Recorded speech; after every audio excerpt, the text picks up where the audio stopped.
આજે હું તમને રુદ્રાક્ષનો મહિમા સમજાવું છું। પહેલા તો રુદ્રાક્ષની ઉત્પત્તિ કથા જ્યારે તપ કરતા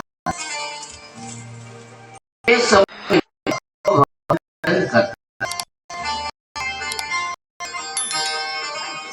જેમ વૈષ્ણવ કનૈયાની પૂજા કરે એમ ભક્તો શિવજીની પૂજા કરે છે। ભક્તોની ભક્તિ જોઈને ભગવાન શિવને એમ થયું કે આશીર્વાદ આપે છે। એટલે આમાંથી આંસુ આવ્યા, આંસુ પૃથ્વી ઉપર પડે છે।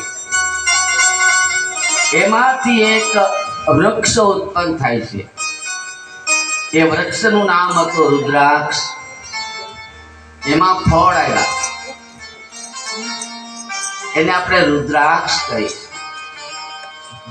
ડાબી આંખમાંથી એક આંસુ આવ્યું, એમાંથી એક વૃક્ષ બન્યું, એનું નામ પડ્યું ભદ્રાક્ષ। રુદ્રાક્ષ અને ભદ્રાક્ષ તમારી રક્ષા કરે છે।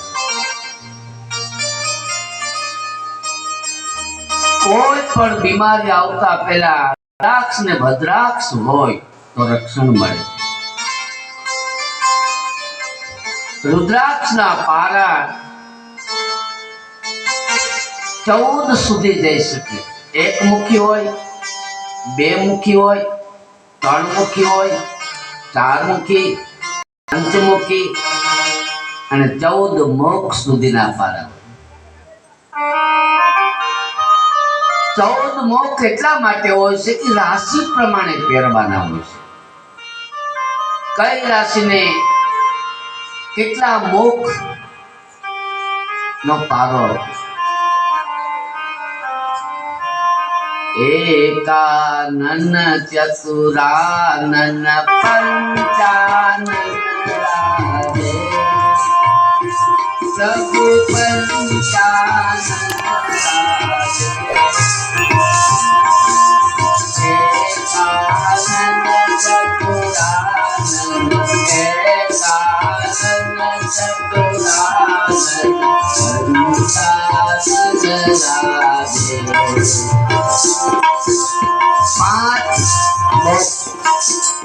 એકાનંદ એક મસ્તક વાળા ભગવાન નારદ છે। 24 અવતારમાં નારદજીને એક મસ્તક છે।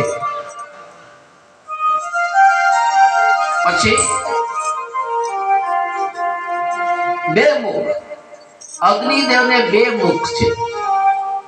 ધ્યાન આપજો, અગ્નિનારાયણ છે ને એને બે મુખ છે। એક 3 મુખ વાળા ભગવાન છે, ખબર છે? ઊંચી આંગળી કરો, 3 મુખ વાળા ભગવાન કોણ? ઊંચી આંગળી કરો, કોણ? દત્તાત્રેય મહારાજ 3 મુખ વાળા છે। પછી ચતુરાનંદ 4 મુખ વાળા બ્રહ્માજી, બ્રહ્માજીને 4 મુખ છે। પછી પંચાનન 5 મુખ વાળા, તમે જેની કથા સાંભળો શિવજી 5 મુખ છે। પછી દશાનન, કોને 10 મસ્તક હતા? રાવણ।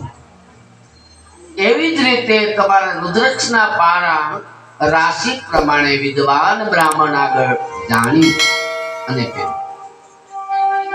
હૃદયને સ્પર્શ થાય એટલે રક્ષા મળે, તમારું હૃદય મજબૂત બને। એ રુદ્રાક્ષ। પછી હું તમને ભસ્મની કથા કહું।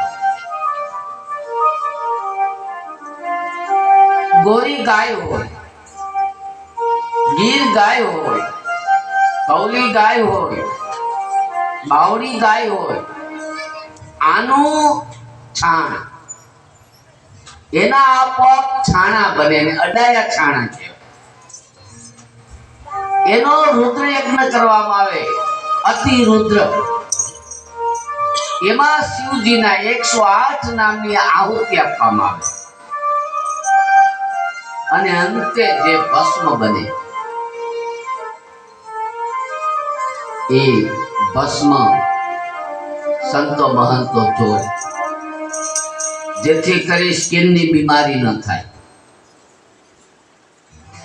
કોઈ એમ કે રુદ્રાક્ષના પારા ડુપ્લિકેટ. હરિદ્વાર તમે જાઓ તો વનના વન વૃક્ષ છે, એટલે પારો કોઈ ડુપ્લિકેટ ન હોય. કા રુદ્રાક્ષ હોય કા ભદ્રાક્ષ હોય, એમાં બનાવટ ના. હા, એક આવે એક મુખી રુદ્રાક્ષની કિંમત વધારે છે, એટલે કોઈ મહેનત કરી ડુપ્લિકેટ બનાવે. એમાં શિવલિંગ હોય, એમાં મોરપીંછ હોય, એની અંદર તમે જોશો શિવજીનું થાળ હોય. આવી રીતે વર્ષમાં એક વખત પારો બને, એક ઝાડ પર એક પારો ઉત્પન્ન થાય છે, એટલે એમાં તમને ખબર ન પડે. એ પારો લંબગોળ હોય, એક મુખ. ઉત્તમમાં ઉત્તમ કોઈ પારો હોય તો એક મુખ. બાળકો ભણવામાં નબળા હોય, રમતા હોય, રમત કરતા હોય, ધ્યાન ન દેતા હોય, 3 મુખ વાળો પારો પહેરાવો, સિદ્ધ કરી